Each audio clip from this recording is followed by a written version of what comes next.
Assalamualaikum warahmatullahi wabarakatuh. Perkenalkan, nama saya Ahmad Hamdan MPD dari jurusan Pendidikan Masyarakat, Fakultas Keguruan dan Ilmu Pendidikan, Universitas Siliwangi.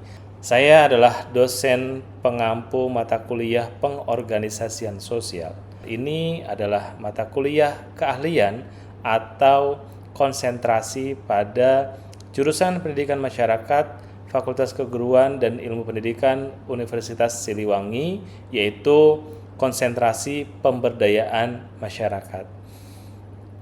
Tujuan dibuatnya video ini adalah untuk melengkapi salah satu syarat pengajuan sertifikasi dosen tahun 2026 dalam pernyataan diri dosen dalam unjuk kerja Tridharma Perguruan Tinggi atau PDD UKT-PT di bidang pengajaran.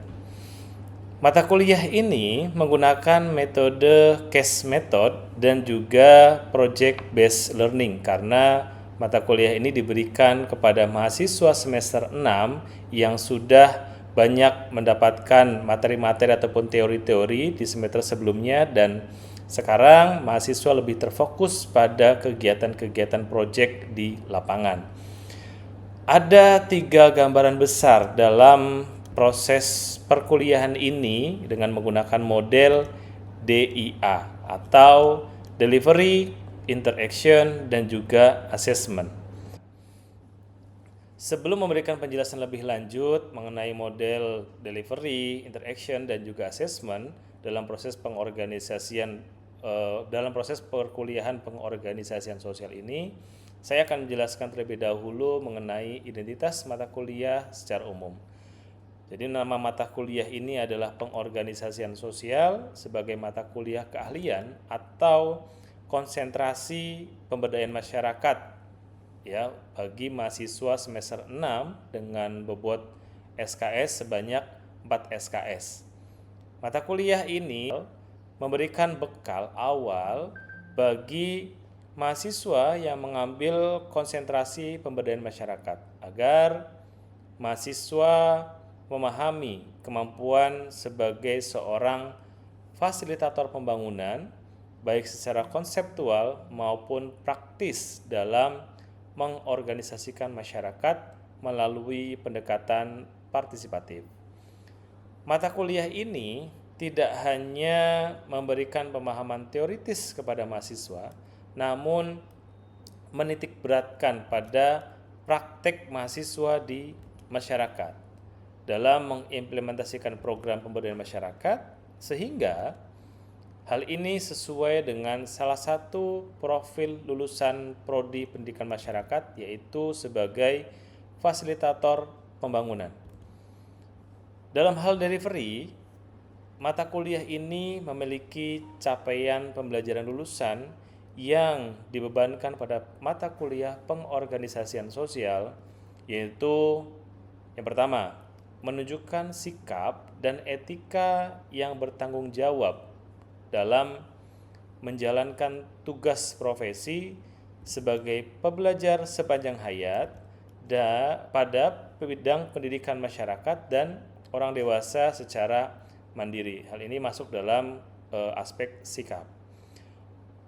Yang kedua adalah menguasai pengetahuan khusus yang meliputi manajemen, organisasi, pengorganisasian, pemberdayaan, sehingga dapat menguasai konsep-konsep pemberdayaan secara profesional. Hal ini mencakup bagian pengetahuan.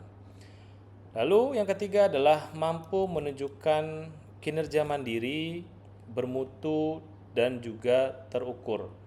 Hal ini masuk pada kemampuan umum, keterampilan umum. Yang keempat, menyelesaikan masalah bidang pendidikan masyarakat dan orang dewasa melalui program pelatihan, pemberdayaan masyarakat, dan pendidikan non-formal dan informal berdasarkan pendekatan, strategi, dan metode pedagogi sosial dan juga andragogi. Hal ini masuk pada komponen keterampilan khusus di poin kedua. Yang kelima adalah merancang dan melaksanakan program atau intervensi bidang pendidikan masyarakat dan orang dewasa. Hal ini masuk pada komponen keterampilan khusus di poin kelima. Selanjutnya, capaian pembelajaran mata kuliah pada mata kuliah pengorganisasian sosial adalah mampu merancang, melaksanakan, dan mengevaluasi kegiatan pengorganisasian sosial dalam mengembangkan dan memberdayakan masyarakat menggunakan metode yang telah ditetapkan serta mengevaluasi pelaksanaan dan dampak pengorganisasian masyarakat sebagai rekomendasi alternatif pengambilan keputusan dalam bidang pendidikan masyarakat. CPMK ini diturunkan ya menjadi sub CPMK, yaitu yang pertama mampu menganalisis masalah, potensi, dan aktor sosial di masyarakat. Yang kedua adalah mampu memahami konsep pengorganisasian sosial. Lalu yang ketiga, mampu merancang dan melaksanakan proyek pengorganisasian sosial berbasis partisipatif. Dan yang keempat, mampu mengevaluasi dan merefleksikan proses serta hasil pengorganisasian sosial. Selanjutnya, ada beberapa materi yang dirancang untuk mencapai CPL, CPMK, dan sub CPMK yang tadi sudah disampaikan, yaitu materi pembelajaran yang disiapkan adalah yang pertama, identifikasi masalah. Yang kedua, pemetaan sosial. Yang ketiga, konsep pemberdayaan masyarakat.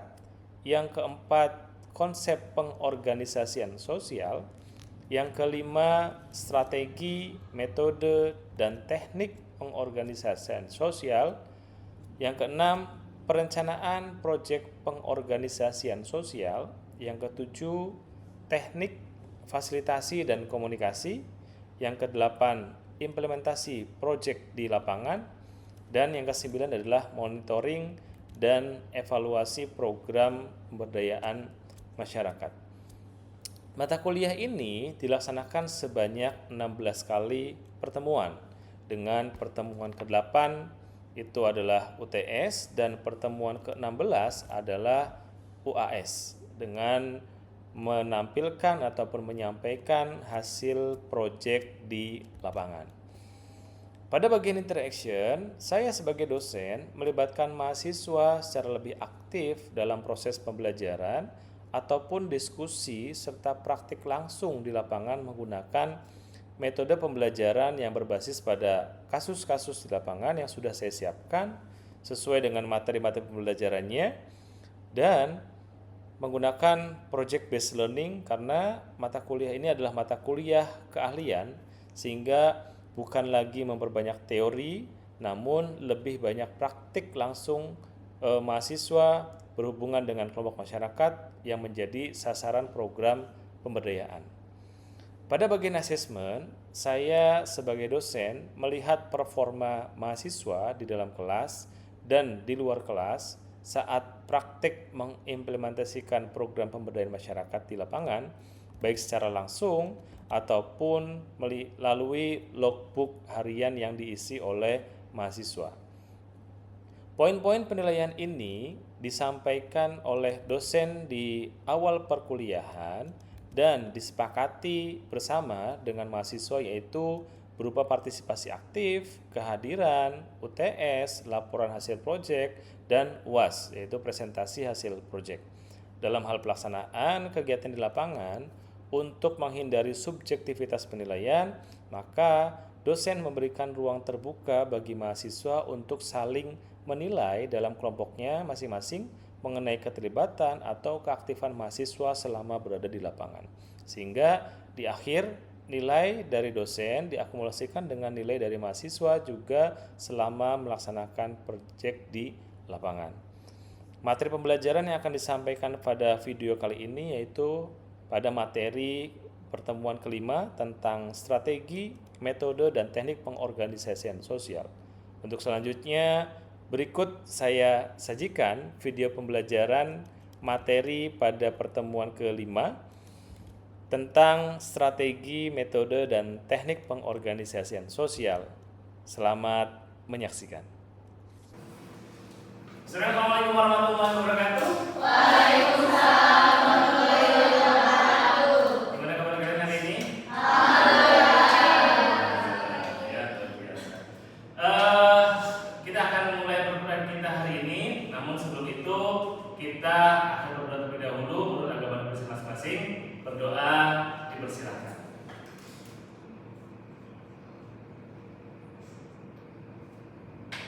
Ya, terima kasih, cukup. Baik. Kita akan melakukan pembelajaran, tapi sebelum itu saya akan cek kehadiran terlebih dahulu, ya. Safa, Dilan, Hadir. ya. Selanjutnya saya akan masuk ke materi ya, teman-teman. Nah, perkuliahan kita hari ini adalah pengorganisasian sosial. Ya, kemarin kita sudah melakukan kegiatan perkuliahan tentang organisasi sosial. Hari ini adalah pertemuan kelima, ya. Jadi kita ingin merefleksikan kembali materi sebelumnya tentang pengorganisasian sosial. Nah, yuk, siapa yang bisa memberikan penjelasan tentang pengorganisasian sosial? Ada? Silakan. Ya. Kalau menurut aku sih Pak, terkait pengorganisasian sosial itu bagaimana kita memetakan organisasi sosial, identifikasi masalah, lalu juga merencanakan dan juga merencanakan suatu proyek, dan juga untuk kesejahteraan sosial ataupun masyarakat seperti itu. Mesejahterakan berarti ya, mesejahterakan masyarakat. Siapa lagi? Siapa lagi?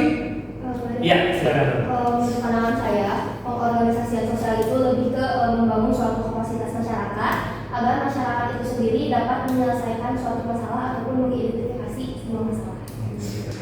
Oke, terima kasih ya. Dua yang sudah menjawab tentang materi yang sebelumnya sudah kita pelajari. Nah, untuk itu teman-teman silakan dibuka HP-nya. Ya, kita akan masuk ke Mentimeter. Nah, ini silakan coba di scan terlebih dahulu. Anda menjadi seorang community organizer, apa yang akan Anda lakukan jika melihat desa dengan sampah yang menumpuk atau berserakan? Silakan diisi minimal 3 kata ya. Silakan. Dikasih masalah? Mencari penyebabnya, tentang masalah? Bangun secara masyarakat 3 ya teman-teman ya. Beri pemahaman tentang sampah. Oke, cuma gotong royong. Iya. Oke.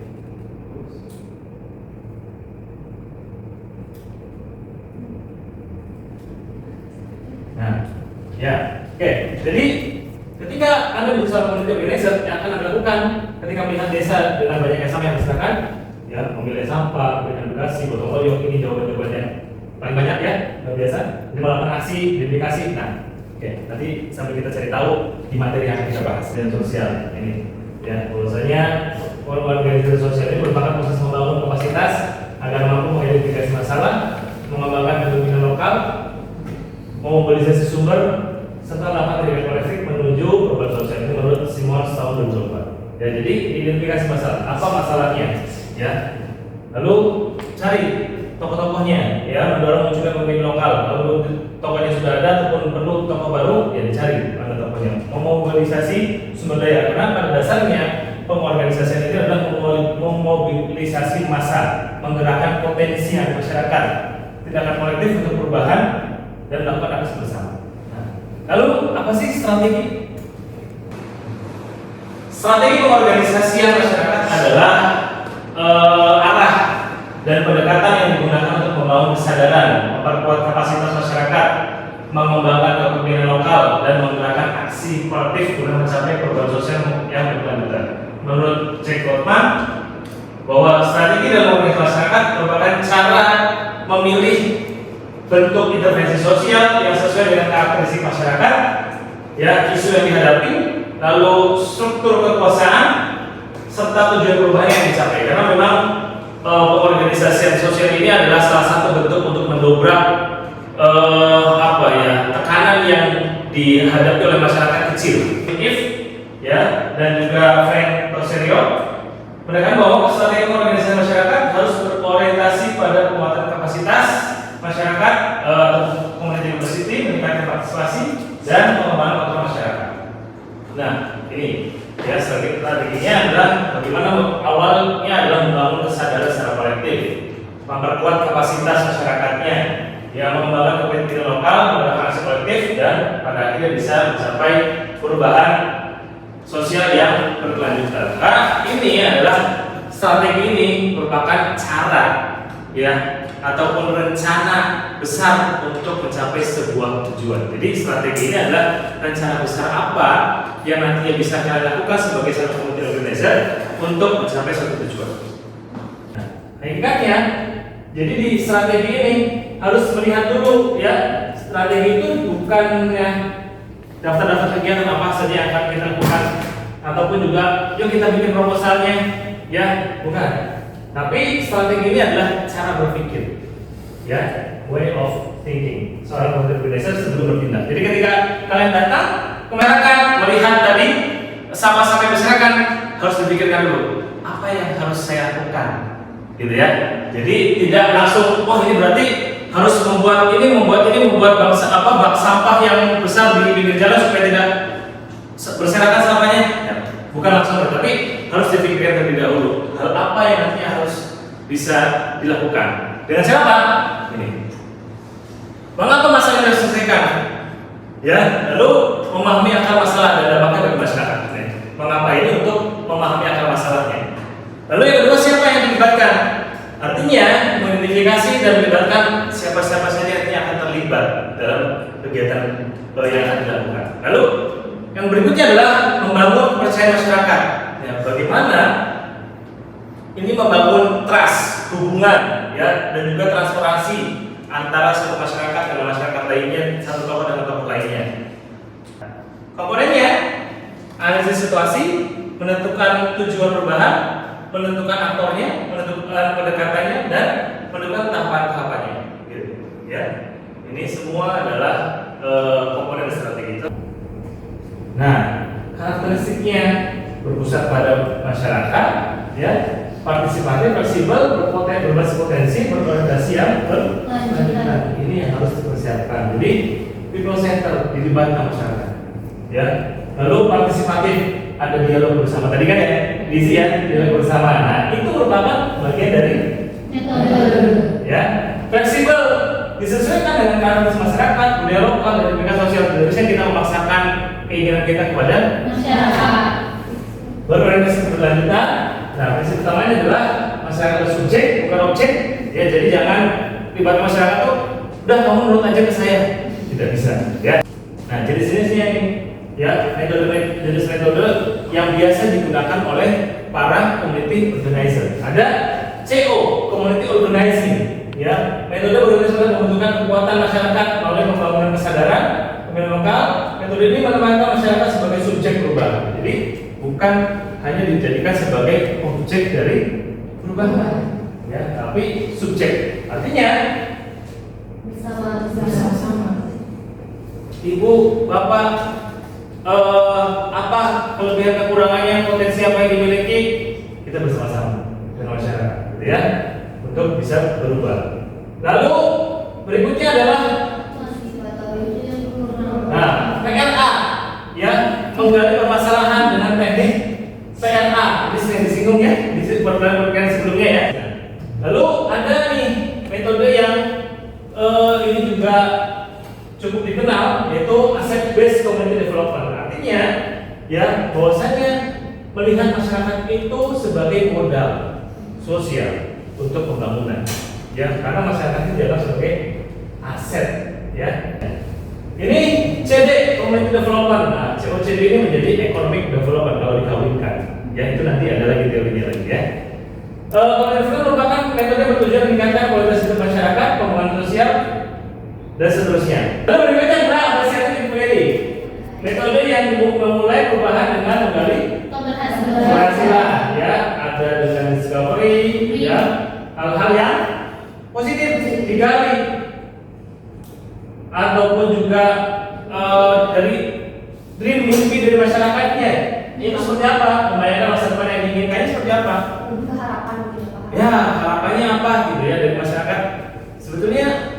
inginnya apa sih gitu. Nah, itu harus digali tuh, ya. Lalu desain. Apa? Perencanaan strategis langkahnya seperti apa. Dan ada ini apa? Mewujudkan perubahan. Nah, jadi perubahan yang terjadi di masyarakat itu harus diinginkan secara bersama-sama, ya. Oke. Selanjutnya, perbandingan metode antara apa tadi?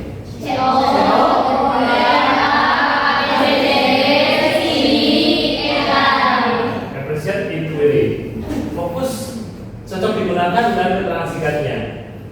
Kalau CO itu fokusnya pada penguatan organisasi dan aksi kolektif dari masyarakat. Hal ini cocok untuk nah tadi ya partisipasi masyarakatnya yang rendah menggunakan community development ya. Jadi penguatan organisasi secara kolektif melibatkan dari para tokoh-tokoh masyarakat, gitu ya. Membangun kekuatan masyarakat dengan kesadaran kepentingan lokal, ya, organisasi dan aksi kolektif. Kalau PA analisis, artinya ikut serta. Terus masyarakat dilibatkan sentuhan, ya, partisipatif. Identifikasi masalah dan juga perencanaan programnya. Masyarakat analisis kondisi mereka sendiri melalui alat partisipasi. Ada form checklistnya, ya biasanya ya. Lalu, nah ini untuk pengembangan aset di masyarakat, ya. Bahwasanya tadi anggota masyarakat dianggap sebagai sebuah aset, ya. Kalau dalam teorinya pelatihan itu ada yang namanya human capital teori, ya, human capital teori, ya. Nah, ini jenis-jenis dari pengorganisasian yang bisa dilakukan dengan observasi apa? Apa? Observasi, mengumpulkan informasi dengan cara pengamatan langsung. Jadi melihat aktivitas secara langsung, gitu ya, pengamatan secara langsung, ya. Lalu wawancara itu apa? Dialog. Terus apa? Percakapan antara fasilitator dengan ya. Lalu ada brainstorming untuk mencari sebab akar masalahnya, ya, sampai kepada keputusan solusi seperti itu. Berikutnya ada jadi sudah dikumpulkan, ya. Lalu datang ke rumah-rumah, gitu ya. Jadi untuk melihat secara langsung, ini juga bisa berkaitan dengan ini sosial media untuk memastikan kembali apa yang sudah dipetakan, datang langsung untuk Bapak menyampaikan apa yang akan dilakukan ataupun juga masalahnya apa, sehingga akan terbangun kepercayaan di masyarakat, menjaga kelompok-kelompok yang rentan, karena ada juga kelompok yang tidak bisa berkumpul, gitu ya, ataupun juga memahami dari kondisi keluarga. Sekarang dari secara keseluruhan sudah dijelaskan, kita akan masuk ke kegiatan diskusi kelompok, ya, diskusi kelompok, ya. Oke, kita akan bagi, ini ada berapa? 15, ya. Kita akan bagi menjadi 3 kelompok, teman-teman, ya. Tugasnya adalah ini, karena tadi sesuai dengan materi tadi, gitu ya. Silahkan nanti membentuk 3 kelompok, satu kelompoknya 5 orang, diskusikan. Kita mau misalnya untuk menentukan ketiga itu nanti dibuatkan programnya gitu. Iya, betul.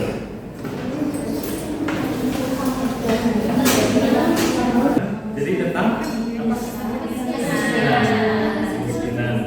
Ini salah satu solusi di mana salah satu contohnya?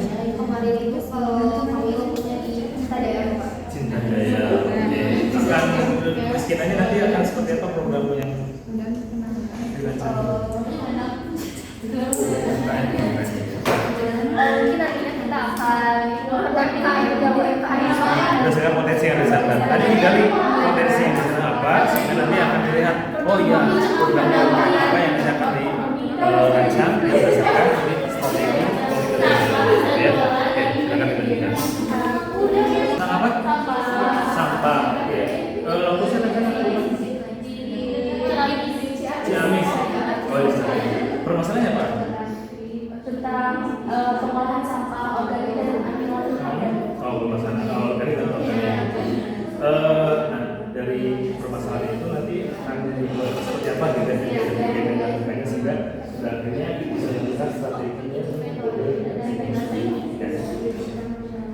Untuk kelompok yang pertama maju, ya.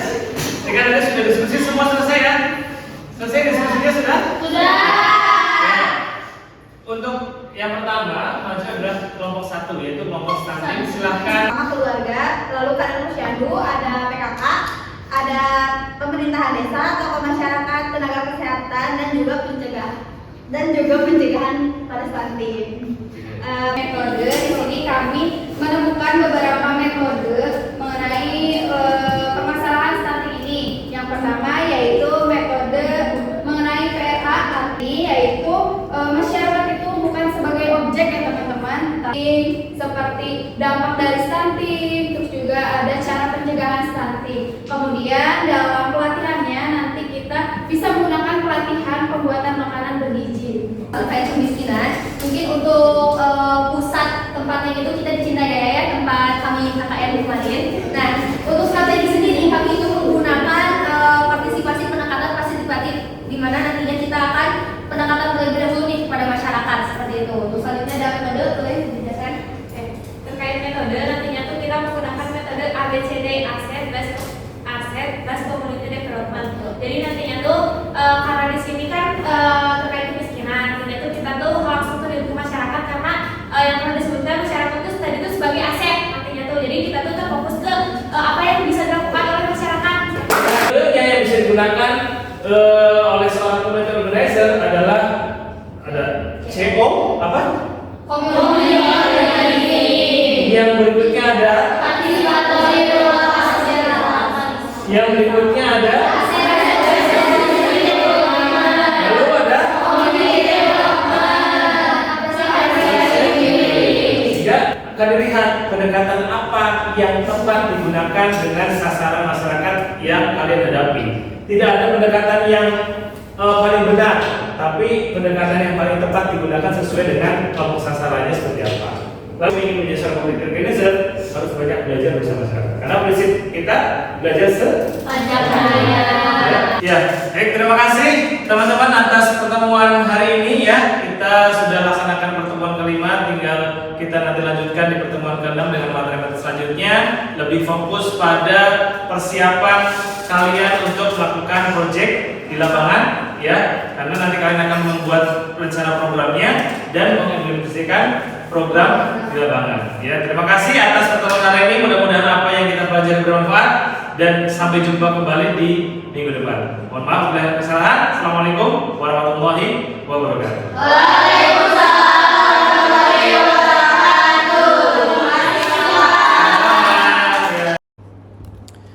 Terima kasih saya ucapkan kepada Bapak Ibu yang sudah menyaksikan ataupun melihat video pembelajaran pada mata kuliah pengorganisasian sosial.